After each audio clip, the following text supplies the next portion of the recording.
আহা, ইনসাফের সাথে দেখেন কয়বার আল্লাহর নাম নিছে।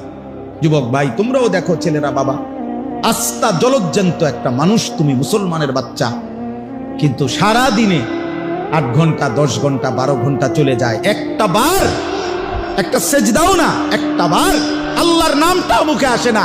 আরে জালেম, তোর চাইতে নিকৃষ্ট বেঈমান, তোর চাইতে নিকৃষ্ট নাফরমান আল্লাহর জমিনে কুত্তাও হয় না।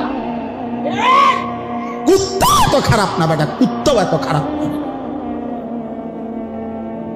তুই কুত্তার চাইতে খারাপ বেটা, তুই মানুষের বাচ্চা হইলি কেমন বেটা? 8 ঘন্টা 9 ঘন্টা 10 ঘন্টা হায়াতের চলে গেছে, পাপিষ্ট নাফরমান, একটা বার আল্লাহর নামও নিলি না। কোন মার ঘরে জন্ম নিছ বেটা? তোরে মুসলমান বলে, কোন ডাকাইতে পারে? কিসের মুসলমান বলে? কিসের মুসলমান? জীবন মানেই শুধু নারীর লোভী, জীবন মানেই শুধু মোবাইল।